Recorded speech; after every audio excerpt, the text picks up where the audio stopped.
Okay, so we're gonna go over the 3 best strength movements for linemen. Legend here was a Division III tight end, also NCAA All-American, and he's gonna demonstrate our first movement, and that's gonna be the front squat. And the high school kids are gonna start complaining that they don't like the front squat. They're gonna start to complain that they can't hold the bar in a clean position, and they're gonna ask if they can do the old classic bodybuilding crossover. And 99 times out of 100, my response is no.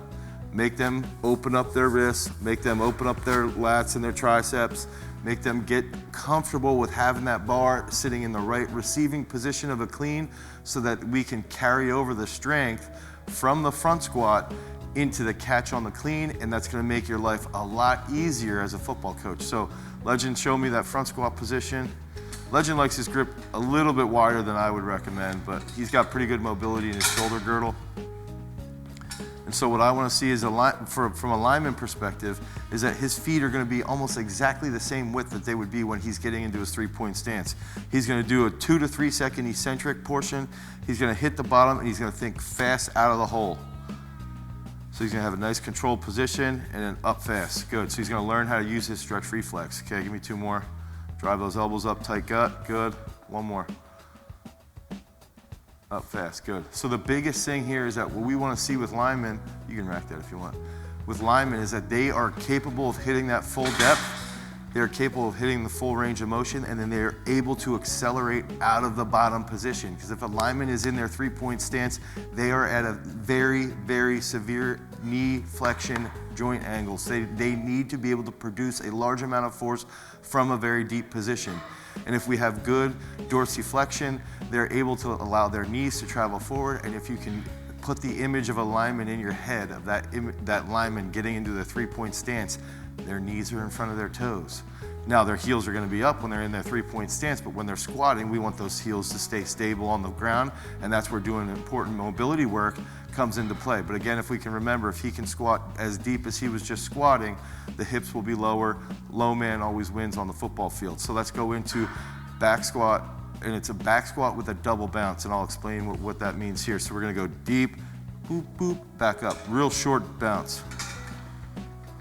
Making that noise. You have to make that noise, Legend. Perfect, good. 2 more. Good. 1 more.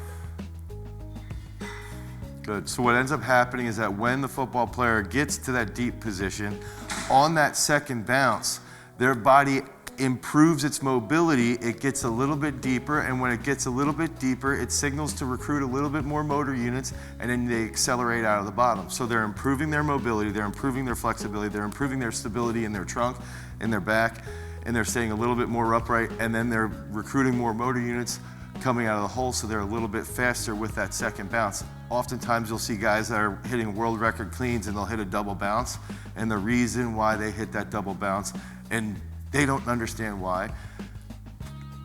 A vast majority of strength coaches have no comprehension as to why the double bounce actually happens or that it's actually occurring, and they don't train it, but we like to train it to improve the mobility and to improve that motor unit recruitment so that they can be a little bit faster.